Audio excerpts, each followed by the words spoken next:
Ky podcast është prodhim I Onovos. Në këtë episod për veten do të flasim për bukurinë jo vetëm për së jashtmi, por për së brendshmi. E Gerta Sheu, ose Gerta e Gjë sepse në fakt ashtu e njohin shumica e njerëzve, do të flasi pikërisht për bukurinë.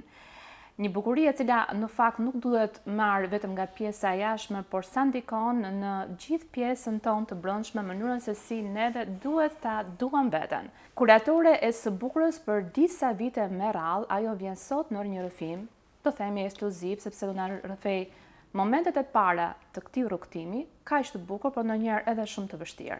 Nëse keni dilema në mënyrën se si duhet të grimoheni për modelin më të ri të flokëve, apo dhe për të krijuar një vetbesim me veten tuaj, ky është episodi juaj. Mirë se erdhe. Përshëndetje dashur, kënaqësi të jam këtu. Mirë se të gjeti këtu sot. Në për veten. Në për veten. Më shkon dhe me filozofin time. Vetja gjithmonë duhet jetë e para. Bukuria nuk është vetëm për së jashtmi, por duhet nisi nga brenda. E vërtet, nga brenda, nga ana psikologjike në radhë parë, kemi besim tek vetja, te ajo çka jemi, te ajo çka ne tregojmë tjetrit, etj. Ti vetë ke patur këtë vetbesim? Kur e ke nisur këtë eksperiencë?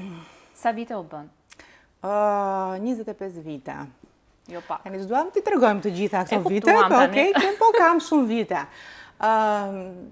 Shumë nga shoqëria ime mbase thonë që si e fare modeste, por le të themi një lloj vetbesimi e kam pasur. Mund të them që kam pasur një muzë që më ka ndihmuar për këtë. Jo aktore filmash apo këngëtare, por ka qenë mamaja ime, që për mendimin tim dhe njerëzve që e ka njohur, ka qenë një femër shumë e bukur, dhe ka pasur një mënyrë të kuruari për kohën që ka qenë atëherë, ndryshe nga të tjerat. Pra I pëlqente shumë e bukura. Dhe duke nisur nga ajo, sepse unë vetëm atë shikoja kur isha e vogël, më ka ndezur këtë llampën që edhe unë duhet merrem me të bukurën. E çfarë pëlqej më shumë tek mama në atë periudhë? Veshjen, flokët, make-up. Shiko, femrat atëherë kanë qenë me të vërtet të bukura. Pa ngarkesa të tepërta, natyrale, por mami im kishte një gjë që gjente gjithmonë mënyrën për që ndryshe nga të tjerët. Edhe kur s'kanë qenë mundësirat, po flasim për vite shumë përpara që nuk kanë qenë mundësirat që janë sot, pra për të pasur produkte siç sot mund të kemi çdo gjë. Pra e bukura mund të sigurohet shumë kollaj. Edhe pse mund të jetë një e bukur sipërfaqësore, po sigurohet kollaj. Në atë kohë s'kishte pudër për shembull. Mami im merrte pudër bebe që ka qenë atëherë, e përzjente me kafe ose me kakao dhe bënte një pudër që është tani, një contouring, një bronzing që është tani. Kam dëgjuar dhe birën që përdoren. Po, birën për flokët, mund të llakut përdorte birën. Ishte gjithmonë e veshur bukur, nuk e di si I gjente mundësi të qepte natë, dhe neve na mande gjithmonë të veshur bukur, gjente mundësinë që të sajonte kostume, nuk e di, a ke parasysh kostumin Gjesato, që e ka shpikur Ferre, që është ajo bluja me aviza.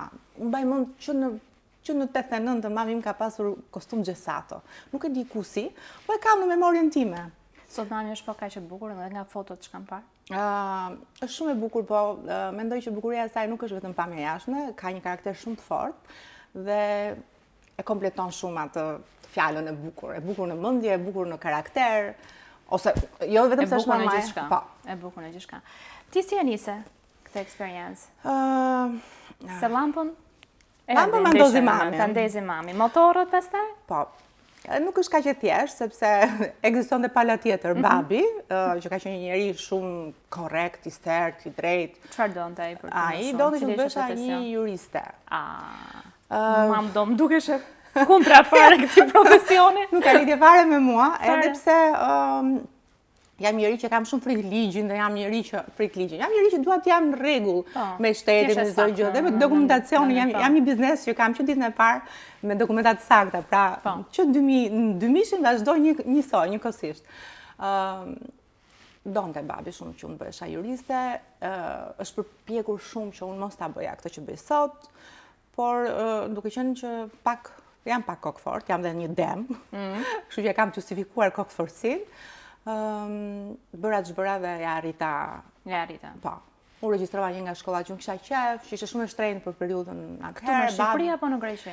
Shiko, ka qenë një shkollë italo-shqiptare si fillim, që u hap ishte e para në Shqipëri, drejtuar nga italian, me staf italian dhe shqiptar në Shqipëri. Nxënësit më të mirë kishin mundësinë të shkonin në Itali. Unë dola një nga këto nxënës, edhe pse unë aktualisht në ato kohë prerjet e para kam bërë 14 vjeç, pra unë kam pas prerë flokët e komshimve, shoqeve të mamit, çdo njëri që një eksperimentoja. Po pa bërë asnjë dëm, nuk kam bërë asnjë vesh. Po kur është tjetër, ne ka në ADN këtë pjesë normale. Edhe pa një uri, le të themi se prerjet janë gjeometri, nuk janë kaq kollaj, unë i bëja me sy të lirë. Babi bëra jam mbusha mund që të më regjistrova te kjo shkolla, zgjati një periudhë 6 mujore këtu në Shqipëri dhe pjesa tjetër ishte në Itali. Unë nis në Bari, vajta në Bari, deri duke qenë shumë e mirë, edhe pse kokforci prapa atje, zihesha me atë maestro, me ato idetë e mia, që nuk më pëlqente, nuk isha duke u ndoja. Dhe më pas kam vazhduar një akademi tjetër, që është në Bologna, quhet Palmers Academy, e kështu më radhë, me vite të tëra, trajnime të ndryshme, shkolla të ndryshme, një shkollë tjetër që është shumë e famshme, Vidal Sassoon, që kam dëgjuar që do vite në Shqipëri, unë e kam bërë në Londër. Ke menduar tani të trajnosh të rinj? Shiko, e vërtet, unë në të pandërgjegjshmën time kam trajnuar shumë persona, sepse dashur pa dashur e ke bërë. Po, 25 vjet eksperiencë dhe shumë staf i kaluar nëpërmjet duarve të mia, që nuk ka qenë lartësinë e duar për të performuar në sallonin tim, unë jam munduar shumë për t'i bërë që të arrin atë standard që unë doja. Dhe ky staf sot e kësaj dite punon jashtë Shqipërisë ose punon këtu, kam bërë sallonet e vet, pra dashur pa dashur e kam bërë. Edhe pse kur kam ardhur në fillim, kam punuar në një sallon që kishte dhe bënte edhe kurse dhe unë kam dhënë pjesën time tek kurset në atë sallon. Por mendoj që të bësh shkollë do një impenjim goxha të madh. Dhe unë impenjohem shumë fizikisht, mendërisht, shpirtërisht me të gjithë klientët që më vinë në G Studio. Kështu që nuk doja që të jem e lodhur ose të jem e zauruar psikologjikisht dhe mos të jap atë çka unë dua në G Studio. Dhe unë nuk jam për një kurs 6 mujor. Shkollat e vërteta janë 2 deri në 3 vjet. 2 deri në 3 vjet shumë pak e bëjnë në Shqipëri dhe në Tiranë. Edhe pse mbase nuk kanë as mundësinë financiare, di kuptosh. Është e kushtueshme? Janë të kushtueshme shkollat e mira janë shumë të kushtueshme. Janë shumë të kushtueshme sepse kanë një jetëgjatësi, nëse do ta bësh jashtë ti të paguash shtëpi, gjitha janë ushqimin. Për shembull, babai im vitin e parë ka paguar 10.000 lira, ta mbaj mend vite përpara që kanë qenë shumë para. Mund të flasim që, okay, ushqimi ishte ekstra dhe qëra ishte ekstra, vetëm shkolla ishte aq. Ti ka qenë një nga ato vajza që ka rënë në sy në Tiranë, edhe sikur mos ishe marrë me këtë pjesë.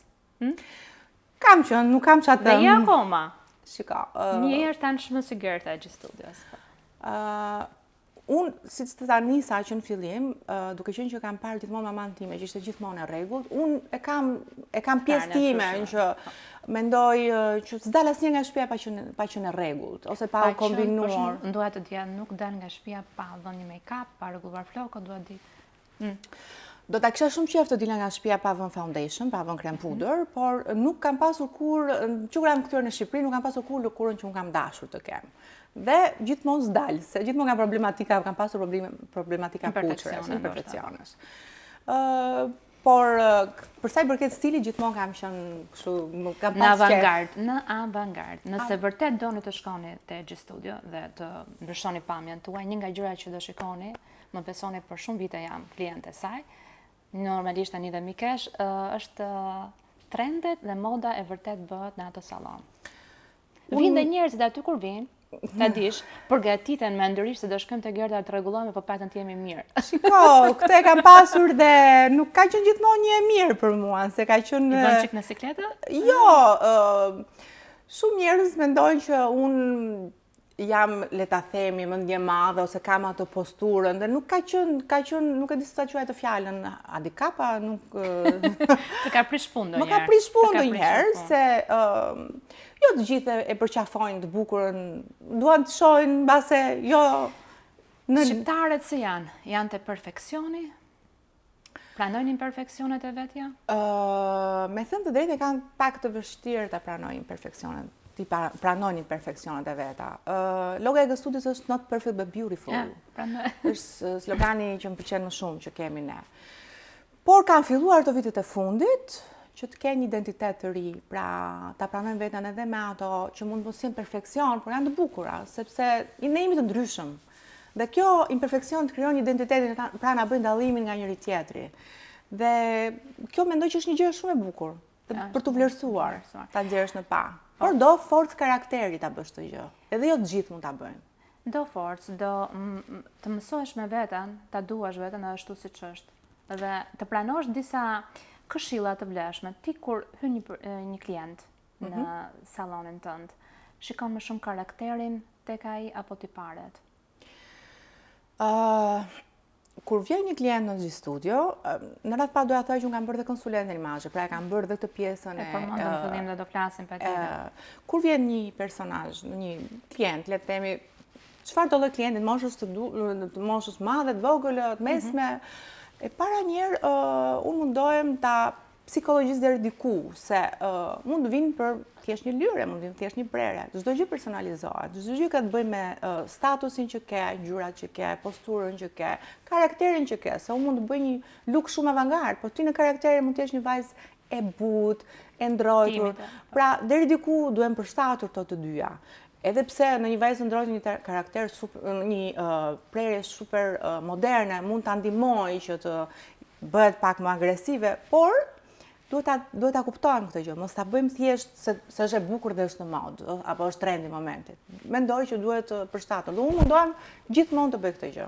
Ti në fakt edhe eksperte e fushës së trikologjisë, Eksperte, fjalë e madhe, unë kam bërë trikologjin, por çdo njeri që bën një akademi jashtë Shqipërisë, ose mbas edhe këtu, nuk e di si kanë evoluar shkollat në Shqipëri, duhet të ketë patjetër një uri bazë se si formohet bulbi, pra rrënja e flokut, çfarë stresas kemi, derm, epiderm, lëkure, cila është gjendra e yndyrës, si evoluojnë, si ushqet bulbi, nga e merr ushqimin, çfarë bën gjaku, kapilarët e gjakut, limfa, pra është një informacion që të gjithë duhet ta kenë si paruker, sepse nëse nuk di këto, ti nuk kuron dot anomalitë që mund të ketë një problem, një klient, se nuk është vetëm të kesh flokë të bukur, po ka njerëz që nuk kanë flokë të bukur, ose ka njerëz që u bien flokët, ose ka njerëz që u kputen flokët.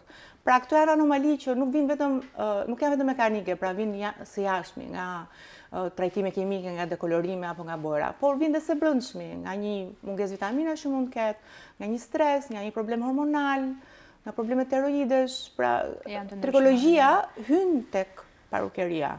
Por ka njerëz që nuk i hyn aq thellë dhe bëjnë vetëm të pjesën si përfaqësore, ka njerëz, unë jam ndër ato që më pëlqen shumë të hyj thellë gjërave në profesionin tim. Edhe në gjëra të tjera, por në profesionin tim çik më tepër. Si kupton ti që ka një problematikë të rënies së flokëve, nga një rënje normale në vërtet ato që the, përmendje disa shkaqe të brendshme. Tani do të pak nuk e kemi kohën. E kemi, patjetër që e kemi, mos e kemi fare përcipta si bisedë, po të kemi edhe një çikëllim. Kjo mbase do t'i vi dhe në ndihmë atyre që do na ndjekin, sepse është fiks periudha që kemi rënje flokësh. Janë dy periudha në vit, pranverë ose vjesht. Çdo qime floku ka një cikël lindje dhe një cikël vdekje. Pra, një qime floku lind dhe rron 2 deri në 5 vjet. Të gjithë jemi të ndryshëm. Ti mund ta kesh 2 vjet, unë e kam 5 vjet, e kam 4 vjet. Varet nga njeriu si e ka gjenetikisht të ndërtuar këtë gjë. Flas gjenetikisht sepse gjenetika është ajo që përcakton edhe flokët tona. Për meshkuj për shembull, nëse do ju bien flokë, do bëhen tullat, është gjenetikisht ngjajnë anës mamas. Ngjajnë dajës, çfarë ka nga ana e mamas, do ndodhet edhe me meshkujt. Pra mund ta shtyn nëpërmjet produkteve që mund të marrim, vitaminave ose nëpërmjet ampulave, por kur nuk do t'i ikin gjenetikës. Siç e thash, rrojnë deri 2 deri në 5 vjet. Një herë në vit, këto flokët që kanë arritur këtë jetëgjatësinë maksimale do bien. Sepse do dalë një bulb i ri. Momenti që del një bulb i ri ka nevojë për të ushqyer në këto, por nuk duhet të shqetësuar femrat në këtë rast. Se fillojmë të numërojmë. Sepse është një cikël numëroni flokët. Deri Ka raste 100, deri 100 fije në ditë është më se normale të bie, nuk duhet të shqetësohet asnjëri.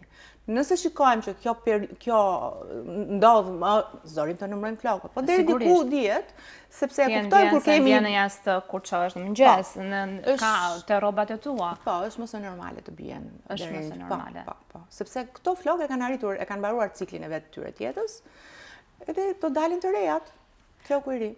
Në çfarë duhet të marrim pikërisht kur e shohim që floku nuk është në nivelin që ne duam? Ai kuptohet që është i thatë, nuk është i shëndetshëm, ka rënje të vazhdueshme të tij. Çfarë na sugjeron? Në qoftë se janë bërë gjitha këto analizat që unë thash përpara dhe nuk ka përmirësim, apo edhe se janë bërë analizat, ka shumë mënyra se si mund ne të kujdesim për flokët. E para njerë nuk duhet të keq trajtojmë kimikisht. Pra të ndalojmë se trajturi kimikisht keq, dekolorime, se të dëgjoj që bëjnë dhe keratin shtrirës, dhe ajo është pak e dëmshme. Po, dhe atë kanë dëgjuar në Po, ajo bëhet gabim. Dhe ajo ka një përbërës shumë të keq që quhet formaldehyde, që është kancerogen dhe për parukierën dhe për atë.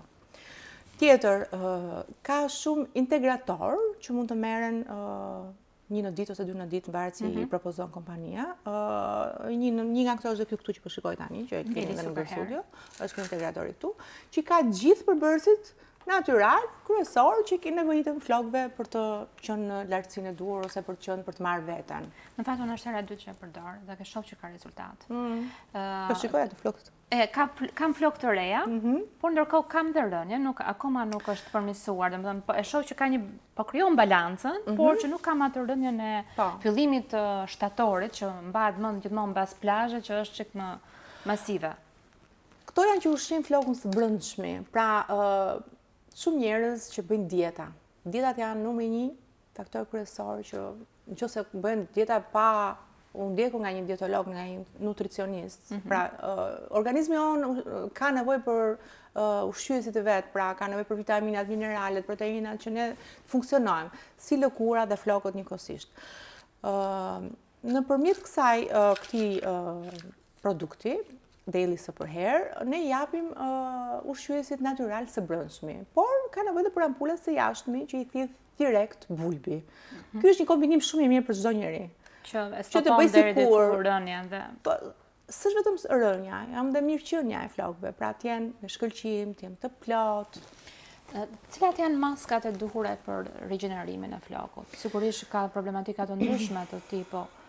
Atëherë, floku është i përbërë nga një proteinë që quhet keratin, proteina kryesore. Me rënën e tij. Është i përbërë dhe nga uji, pra ka nevojë edhe për hidratim. Prandaj duhet të shkruaj një parukier që ka informacion dhe ti të diagnostikoj mirë. Ke nevojë për hidratim apo ke nevojë për rigjenerim? Rigjenerimi do të thotë që ti shkon dhe ja çon këto faktorët kryesor, pra rigjeneron gjithë të strukturën kapilare, i cili në vendet e caktuara ka mungesë proteine. Kështu është rigjenerimi. Hidratimi, ti shkon dhe çon hidratim këtij floku që është i dizhidratuar nga plazhi, nga përdorja e shpeshtë e pjastrës. Pra nga kish trajtimi i tij. Që më shumë është faktor jashtëm deri diku. Faktor jashtëm. Është faktor Këto jashtëm. po flasim për faktorët e jashtëm. Ka që lidhur edhe me make-upin? Kush të pëlqen më shumë? Cila? Kush do të bukurën do të bukurën në 360 gradë, mendoj. Unë besoj se tek ty ka më shumë forcë. Edhe peshorja. Make-upi nuk ka lindur se kam pasur qefun make-upin. Pra, mua më pëlqen e bukura. Dhe nëse ti do të bësh dikë, më dua ta perfeksionoj ashtu siç dua unë, me atë që i shkon.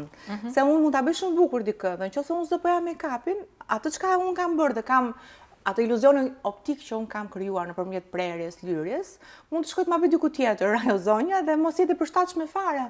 Mund të ketë një fizionomi që ka nevojë një grim të caktuar, po diku tjetër nuk mund ta bëj ashtu siç i shkon.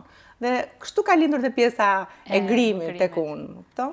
Që besoj se tash po kam marrë një pesh. Të dyja bashkë janë që vijojshmëri me njëra tjetrën. Po. Në lidhje me implementimin e flokëve, ti vetë ke tentuar ndonjëherë ta fusësh si gjë të re në sallonin tënd? Si implementimin? Shoh vazhdimisht bëjnë ndërhyrje transplante. Po. Jo, unë kam një parim që nuk dua t'i kaloj ato kufijt e normales, nuk di s'm ta gjën. Kufijt e asaj çka unë bëj, sepse tani po bëjnë çdo njeri po bën ke parukier që bën botox. Unë nuk jam, duhet të jesh trikiatër, unë kam bërë trikologji. Kur je trikiatër, pra je doktor, që ke bërë dhe mjekësi, dhe je bërë trikiatër, atëherë ti mund të bësh transplant flokësh. Sepse ajo është një ndërhyrje kirurgjikale, le të themi, deri diku.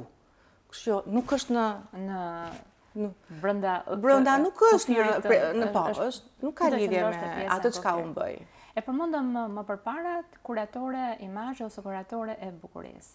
Me kë nga personazhet e njohur të Shqipërisë, ndër vite ke punuar dhe që vërtet a kanë dëgjuar fjalën. Sepse puna jote nuk konsiston vetëm në pjesën e një imazhi të bukur të flokut, të një portreti të bukur të grimuar, këndshëm, por edhe të veshjes deri diku. Shiko, kur je parukier dhe thash, unë jam një njeri që jam gjithkohës mundohem në përmirësim të vetes. Pra unë kam bërë edhe armokromin vite përpara, që është shkenca e ngjyrave. Personazhe nuk më pëlqen të përmend, por kam bërë shumë personazhe më kanë dëgjuar fjalë. Edhe personazhe nuk janë personazhe televiziv, që kam kuruar që nga mënyra si do ecin, nga mënyra si do vishen, kombinimin e ngjyrave, kombinimin e formave, se dhe format e veshjes kanë të bëjnë shumë për të përmirësuar siluetën tonë. Dhe format e veshjes kanë të bëjnë shumë se mund të jetë një zonjë që ka flok, po ka qafë të shkurtër, duhet ditë dhe veshja duhet përshtatur, dhe me prerjen, dhe me staturën, edhe me ngjyrat, zvoglojmë, zmadhojmë, pra janë teoritë e dritës dhe të hijes që në kompleks duhet përshtatur. Në sallon vinë dhe meshkuj? Ke një? Po, kam një gamë të ngushtë meshkuj, për arsye sepse duke qenë që unë kam përqindja më e lartë janë femra. Dua që femrat janë prioriteti im në sallon. Meshkujt më tepër kam burrat e klientëve të mia, ose miq që që i ndjek prej vitesh, pra unë kam klient 20 vjet që vazhdojnë i presin flokët tek unë. Edhe në përgjithësi unë nuk bëj këto peret standarde që janë tani, që janë tipike, shqiptare. Shiko, ato nuk janë shqiptare, ato na kanë ardhur nga Turqia, nuk janë shqiptare. Kështu që shumë nice meshkujve ashtu dominojnë, prandaj po them shqiptare. E vërtet, por të bësh diferencën tash do karakter dhe do forcë karakteri. Që të bësh diferencë dhe të kesh një identitet të ndin. Pra, jo të gjithë kanë atë forcë dhe një pjesë shkurt, le të themi. Cila nga trendet ty nuk të pëlqen? Që asnjëherë nuk e qenë dakord, po. Shiko, nuk më pëlqen, është personale, është se s'dua as të ofendoj njeri, as të gjykoj njeri së jashtmi. Unë mendoj që modernia është e bukur, por nuk duhet të i kaloj këtë pjesën e identitetit, sepse ti mund të dali mod, sot deli mod, nesër deli një mod, nëse ti dali moda e flokëve të pakrehur, të dalim kështu siç jemi po tani është moda ajo. Francezët kanë një vit që e lënë, kanë një jetë që bëjnë atë gjë. Francezët atë stil kanë, të pakrehur. Kjo është sepse duan të shpenzojnë para, kjo është sepse duan të duken më të thjeshtë, sepse thjeshtësia tregon më pak mosh. Sa më thjesht jemi, sa më pak të ngarkuar, aq më të rinj dukemi. Thonë, tani që po flasim, më kujtuaj që edhe make-upi ndonjëherë të rrit në mosh. Dhe kam dëgjuar te gratë franceze që ato nuk përdojnë vetëm krem hidratues, sigurisht atë rutinën e tyre, serum, kremin e diellit që nuk e lën asnjëherë, por nuk përdorin make-upin. Pikërisht për këtë arsye që rrudhat mos duken të dukshme. Atëherë, rrudhat çfarë janë? Janë palosit lëkurës. Pra janë, si thua ato kanionet Grand Canyon. I them të minimizuara. Sa më shumë produkte ti vësh, aq më shumë krijojnë, aq më shumë krijojnë çarjet. Këmbët e pulës që thonë italianët, pulës. Por francezët e bëjnë këtë gjë sepse ty hyn pak më thellë se ta analizojmë pse nuk e bëjnë shqiptarët dhe e bëjnë francezët. Francezët sa shumë kollaj të hysh vetëm për ciptash që të thuash pse bëjnë. Francezët kanë mundësi financiare më tepër se shqiptarët. Ose ato që dalin në kurës. Po pra, ato që dalin në Oscar. Se gjithë thonë, shikon në Oscar si janë, sa shajni, sa kështu, sa thjesht. Por që të bësh atë lloj luku, ke nevojë për një lëkurë perfekte. Ke nevojë për një investim në estetik që kushton para. Jo të gjithë kanë mundësinë të shpenzojnë shumë para në muaj për të kuruar lëkurën. Dhe gjëja më e thjeshtë dhe më e lirë që është të blejnë produkte kozmetike si fondotint dhe korrektor, dhe të bëjnë atë stresën që mbulon gjithçka. Pra, shkëlqimi duhet të jetë shkëlqim së brendshmi. Shkëlqim natyral. Po, së brëndshmi, vjen së brëndshmi. Vjen së brëndshmi. Marrin vitamina në ven, Atë në përmendje, sa të rëndësishme janë pjesa e suplementeve, jo vetëm për trajtime flokut, dhe për lëkurën, siç e përmendëm në të dyra rastet. Po, siç thash dhe për rënjen, ka të bëjë shumë balancë hormonale sepse femra në një moshë të caktuar ka një disbalancë hormonale dhe fillon bjen flokët, hormonat janë para menopauza, po, janë të përgjithshëm, hormonat janë faktorë kryesor dhe për plakjen e lëkurës. Në momentin që hormonet nuk janë më fillojnë të bien, lëkura plaket. Sigurisht që ka mënyra për të ndaluar këtë dhe e thashëm përpara, kur bien flokët, duhet parë në një gamë të gjerë çfarë mund të jenë problematikat. Se nuk i ke trajtuar mirë, po duhet parë vitaminat e tua si janë. A ke mungesë hekuri, a ke probleme hormonale, a ke probleme tiroidet, a ke probleme vitaminën D. Janë të gjitha këto që ndikojnë si te flokët dhe te lëkura. Pra, duhet të vlerësuar situata në përgjithësi, në tërësi. E gjëja që unë i pyes të gjitha zonjat kur më vizitojnë dhe kanë problematika të caktuara me flokët. Dieta natyrale janë në përgjithësi të ngjyrat e flokëve?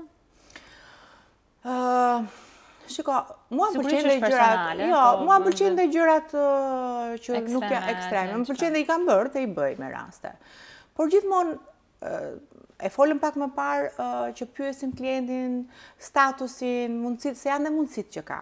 Një natyrale, që se bëjmë një bazë natyrale, ke mundësin më tepër ta mirëmbash, sepse në që se bën një gjë që ka dalë totalisht nga ajo që ka jeti natyrale, dhe për kujdesja do t'jetë më afër, pra do të duhet çdo muaj të shkosh te parukeri, se të ka dalë këtu ajo rënja.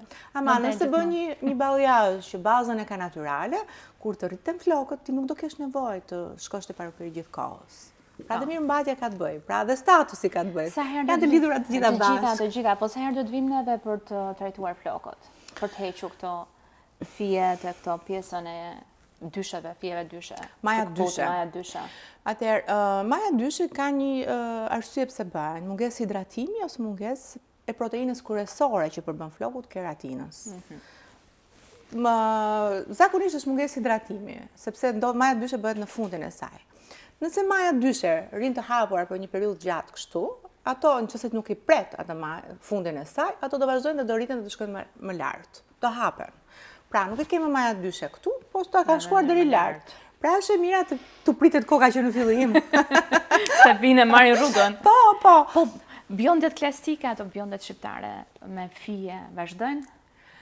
Unë me që nisëm me mamën time. Që të prishin sy. Mamaja ime ka qenë është bjonde dhe është bërë bjonde nuk e di, ka qenë në një oksigene, ka qenë dikur në atë kohë.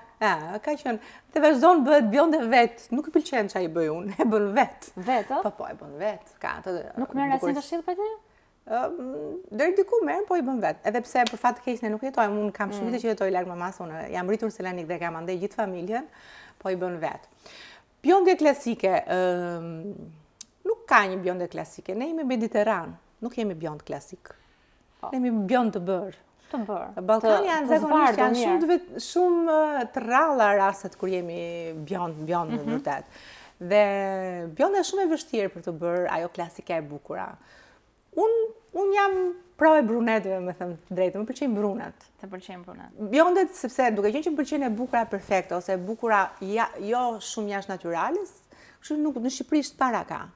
Edhe pse kam disa kliente, që kam një kliente, një vajzë shumë bukuroshe, Franceska që quhet, pas edhe një, se është, mund ta kesh një të ftuar, next, po t'jap një ide, sepse ajo është business woman. E di, e mora vesh, kush është? Okej, Franceska, e presim. E presim, ajo ka një bjonde perfekte. E ka të vetën ajo? E ka flokun e saj, dhe unë së fundi kam bërë një teknik, sankist, ca fjetë e lehta, sikur e ka prekur, që nuk dallojnë që janë bërë. Pra, një bjonde ashtu patjetër që jam partizane për të bërë. Po këto bjonde që del ajo rrënjazes, unë personalisht as nuk i kam kuptuar ndonjëherë, sepse është një gënjeshtër shumë afatshkurtër. Ti e bën dhe pas 3 javësh ke ato vizën e aty. Not my favorite. Tendencat? Cilat janë të këtyre? Shumë mirë që dole të tendencat. Këtë vit kemi ngjyra shumë të plota. Më pëlqejnë shumë të ngjyra që janë këtë vit. Nëse kemi pas balliazh, kemi pas to bjondet me këto fije, këtë vit kemi ngjyra të plota, potente, kemi prunjan, kumbullon e erët, kemi një çokoladë të plot, kemi brondi, pra është edhe bjondet janë kështu si të pista, pra të mbuluara. Janë si ato bjondet në niveli 7-8. Ke këtë pjesën e këmishës të si ngjyrë bezh. Këto janë bjondet që janë. Këto janë bjondet. Janë karamelet, po. Janë të mbuluara, brondi që. Një bjond, blondi, po brondi. Janë karamelet, po gjitha natyra të plota dhe të zëna, jo transparente. Kemi këto flokët e çrregullta, balluke vazhdon dhe si vjet. Atë ballukën tënde flutur. Të lutem, ballukën e kam bërë tendencë unë në Shqipëri. Dhe jo t'ja është, besoj se është simboli jot. Tendencë, nuk e di sa balluke kam prerë këto 10 vitet e fundit, por balluka ka që vjet që doli. Po ti ka më shumë. Unë kam 10 vjet që pres balluke.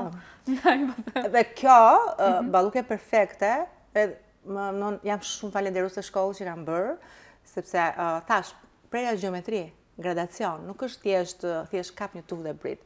Teknika e ballukës që bëj unë është the best dhe profesori im italian, Giovanni Dinsonja quaj, më ka mësuar perfekte dhe ndaj, ky është suksesi i ballukës që pres unë. Ndjek gjeometrin si duhet. Po balluka nuk besoj se shkon gjithave, patjetër.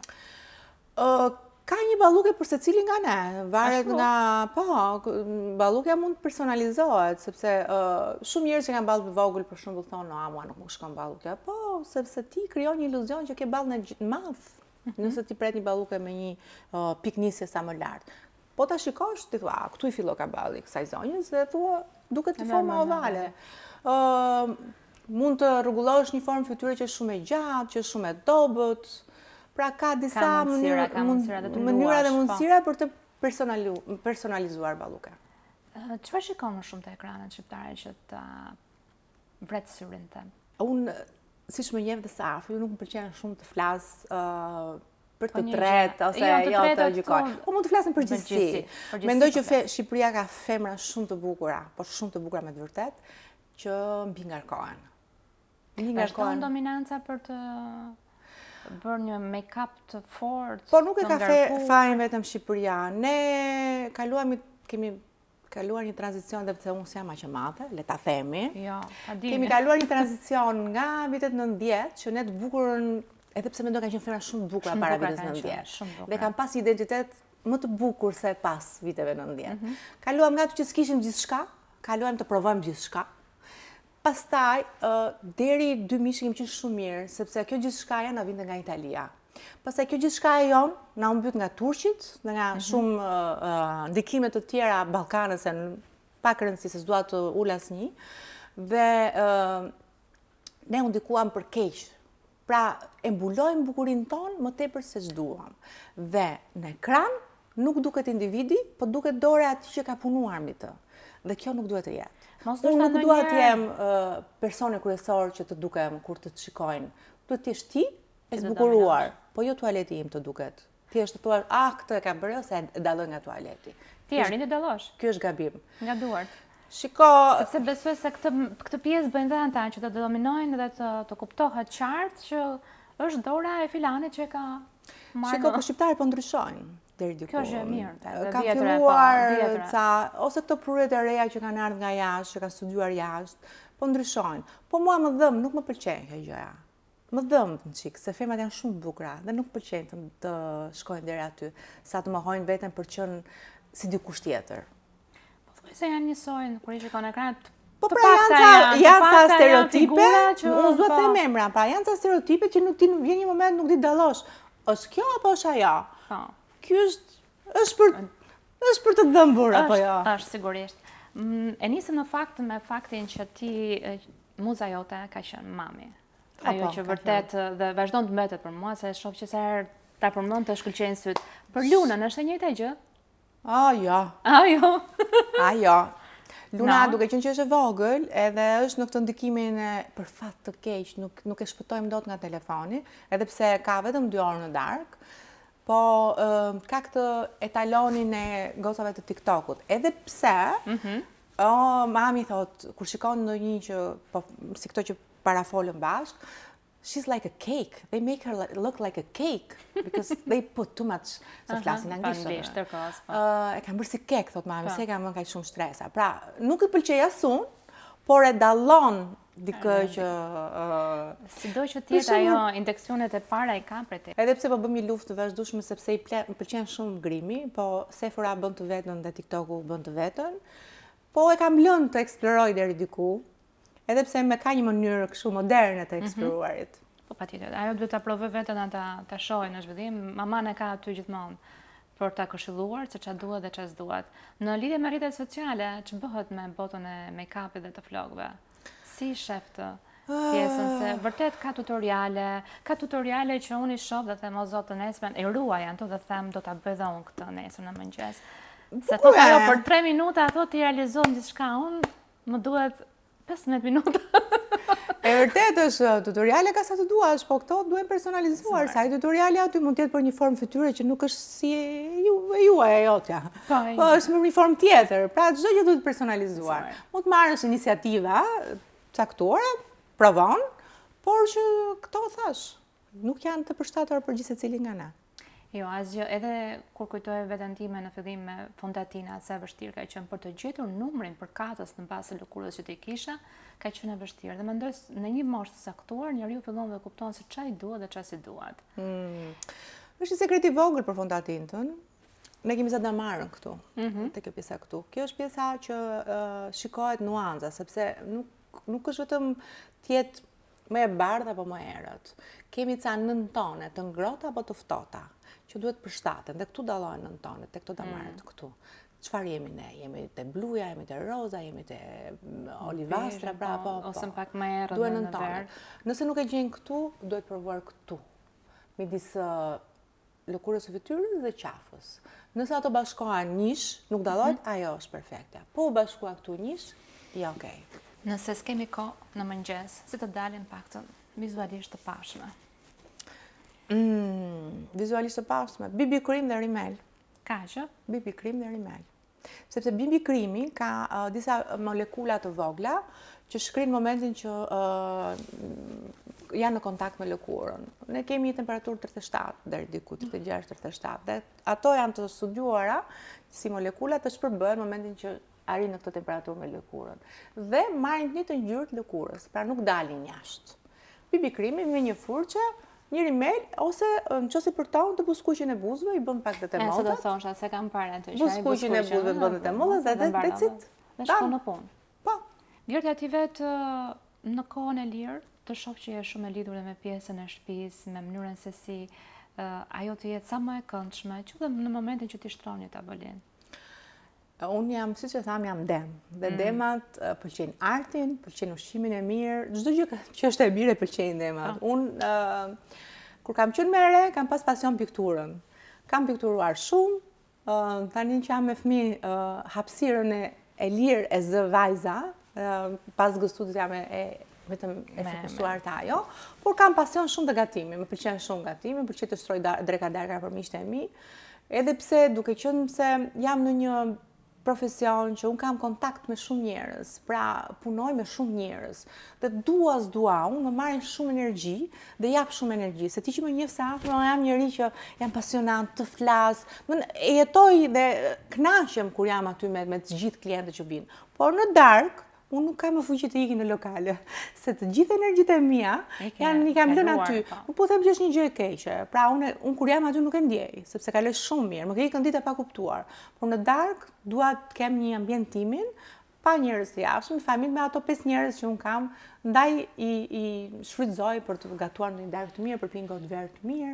Sigurisht që këto duhet të jenë të bukura të prezantuara, se kjo jam unë. Me detaje që ti të karakterizojnë. Kjo është një problem që kam në punë fatikisht, sepse zihem shumë me stafin dhe shumë edhe më urrej deri diku, se më pëlqen eleganca në qasjen me klientin, pëlqen rregulli, edhe deri diku edhe më kanë inat, po nuk kam çfarë bëj, dal dot nga vetja. Që janë aty do ta kenë me fat që punojnë me ty, edhe për mënyrën e sjelljes së edukatës që ofron, jo vetëm për anën profesionale që është shumë e rëndësishme.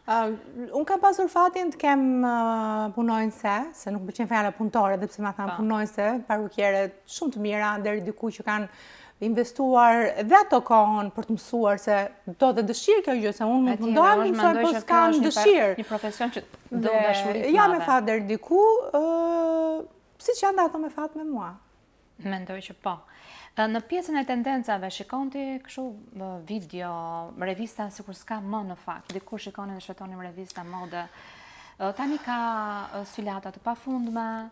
Shiko, unë iki gjithmonë në Mars. Unë jam 3 deri në 4 herë jam jashtë ne bëjmë sfilata, siç bëjnë sfilatat e runway në Milano për veshjet, kanë dhe sfilata për flokët, që shikohen gjithë tendencat, edhe çdo vit jam jashtë për të parë si janë, që në Mars ne dimi den çfarë do ndodhi vitin tjetër.